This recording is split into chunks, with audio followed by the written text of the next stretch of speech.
Elly. Today I'm going to read the story Snow White and the Rose Red. A red rose? Rose red? I don't know. Yeah, I think it's rose red. Okay, let's read it. It's big at level 12 and okay, let's read it. Wait a second, please. Come on. Okay. Last word. Yes. Okay, let's read it. Snow White and Rose Red. Okay, let's start. Snow White and Rose. Oh. Snow White and Rose Red.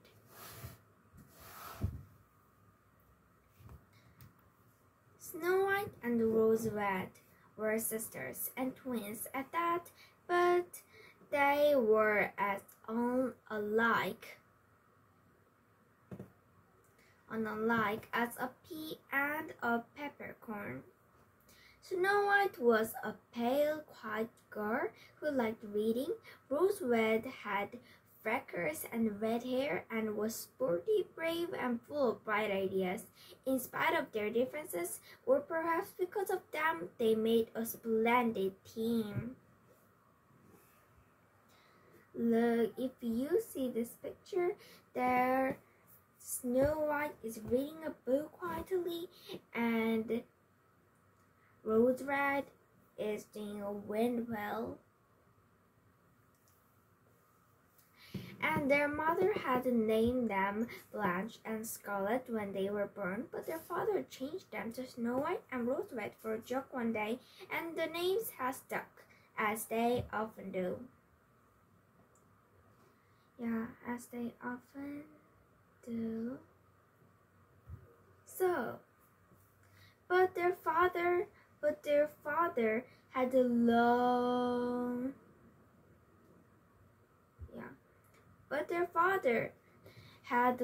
since died, so now they live with their mother and their dog, Mr. Henshaw, in a small house in a town like you and me. Between them, they could cook and mend things and tell stories, and that really is all you need in life. One night, Snow White was telling a particularly tall tale about a monkey that went to the moon. She was just getting to get a good bit with the alien, and there was a loud knock at the door. "I'll go," said Rose Red, "in case it's an alien or a monkey." Snow White rolled her eyes because she knew aliens were just made up and monkeys posed too soft to knock hard. When Rose Red opened the door, the sisters were both surprised because it was not an alien and it was neither the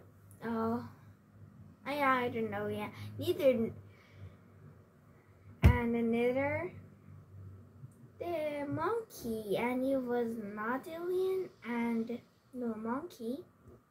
So, what was it?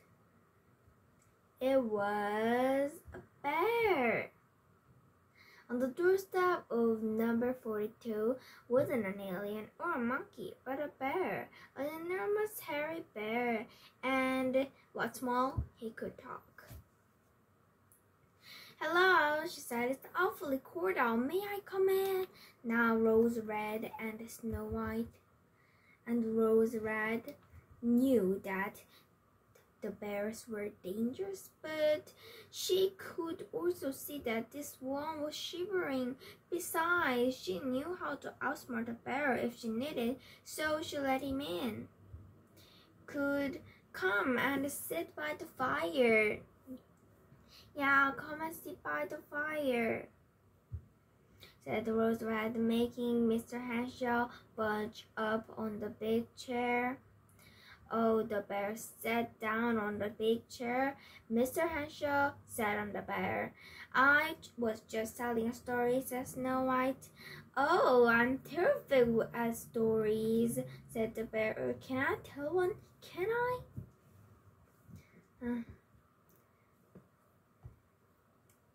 He seemed so keen that Snow White and Rose Red could only nod. So the bear told them a tale about him in the woods and the awful dwarf who lived underneath it. And when the mud thaws in spring, he climbs up through the sparrow and tries to steal my treasure. That's terrible, said Rose Red. That's terrible, said Rose Red, though she knew in her heart that a bear couldn't own any treasure. Yeah? Horrible, agreed Snow White, wondering how a bear could think up such an extraordinary story. Well, I should go now, said the bear, who'd warmed up by then, but perhaps I will see you tomorrow. I hope so, said Snow White. Me too, said Rose Red. And so the bear went away. Me too, said Rose Red. And they aren't very disappointed because night after night the bear came and told the story again about his treasure and the awful dwarf who was still in the spring. Then spring came. This will be the last visit, said the bear, because now I've got a job to do. Really? Do you have to protect your treasure from the awful dwarf? Gasped Snow White. Yes, I do, said the bear. I do. The girls hugged the bear and smiled at his quip, even though they were very sad he was leaving. Maybe he will come back tomorrow, said Rose Red. Of course, said Snow White, who always has hope in her heart. But the bear didn't come back tomorrow, or the day after that, or the day after that day. So, for three whole weeks, the girls and Mr. Henshaw waited, but still the bears didn't come.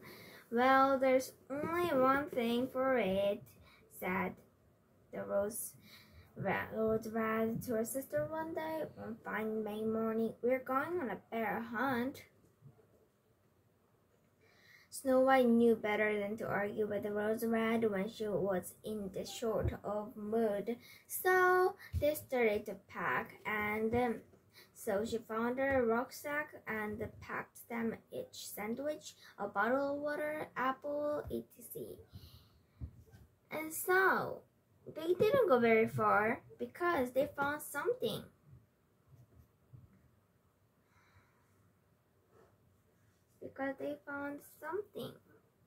That was the dwarf. A little man. It was a little man with an enormous beard who seemed to be stuck in the crack in the rock. Help me back. If you do, I will give you the treasure that's inside this hole. What sort of treasure? Said Snow White. Gold, said the little man. Also a dried starfish, a yo-yo, said a chocolate raisin. And a chocolate raisin. Okay, said Snow White, who was keen on starfish. Fine, said the Rose Red, who liked yo-yos more than anything. But so between them they lived, they hived, they hurried, but the dwarf ran away. How rude, said the Rose Red. I have a funny feeling, said Snow White. I don't think they just any little man with a big beard. I think that was the awful dwarf. And he was stealing the bear's treasure. Oh my, exclaimed Rose Red. You're right. The sisters were shocked at their mistake. The bear had been telling the truth, and worse, they'd helped the dwarf to steal from their friend. But tomorrow's another day, said Snow White, calm as a cucumber. Are you thinking that I'm thinking? I believe I am, said Rose Red, and she was, because while the sisters were different in lots of small ways, they had one big thing in common. They both loved the bear and would do whatever it took to help them. So the very next day off they went again with their lunch and Mr. Henshaw ready to put your plan into action. They didn't have to go far before the sounds the awful dwarf began. This time he had his stand stuck in the hollow of a tree. Help me, he begged. I will give you the treasure that's inside the soul. What sort of treasure? Good. Okay. Fine, said the Rosary, who never liked spinning tops. So once more they heaved and they howled and they said to Dwarf Cherry, but this time, instead of letting him go, Rosary sat on his chest. He couldn't move. And that should do it, she said. Now, said the Rose Red, there's no need to be rude. Although the more noise you make, the better. The Snow White and gave a yell of her own. Bear, she shouted, come back quick, Bear. Bear, purred the awful dwarf. Yes, said the Rose Red, here's our friend. Didn't we tell you? And she yelled for the bear too. They yelled and they yelled until they both had sore throats. He's not coming, laughed the dwarf. He's not your friend at all. But dwarf was wrong, because at that very moment, from behind an enormous oak tree,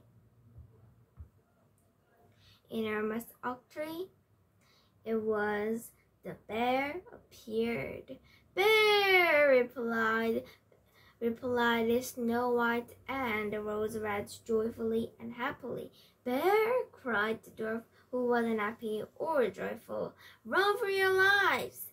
But the girls didn't run, and of course the dwarf couldn't run. Why aren't you scared? He asked trembling. Look at his terrible teeth and his terrible claws. We are scared because we can see that what you can, said Snow White. That this bear has a warm heart and a kind soul. Unlike you, said Rose Red, your heart is cold and your soul is weak. And besides, said Snow White, he is our friend. At those last 3 words, an incredible thing happened.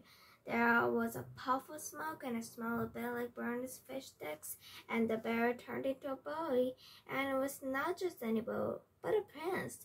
Though not an especially handsome one, but just as average prince with average fortune. Yikes, said Snow White. Creaky, said Rose Red. No, my name's Dave, actually, said the prince. Thank you. This dwarf killed my parents and turned me into a bear. He cursed me to remain like that forever unless someone said that be my friend. But who could be friends with an enormous bear? We could, said Rose Red and Snow White together, and the sisters threw their arms round Dave and gave him an enormous bear hug. So now Dave lives with us with Snow White and Rose Red and their mother and Mr. Henshaw. However, there have been some changes at number 32. There's an ivory-colored tower for Snow White to read in, a climbing wall for Rose Red. Oh, and a lamp shows every Sunday for Mr. Henshaw. But they all still sit by the fire every night and tell tales, and the girls still mend the everything, because Dave is useless with a hammer or a saw, although he does make a mean raspberry mouses. Okay, and as for the dwarf, I think he's still waiting for someone to untie him. Bye!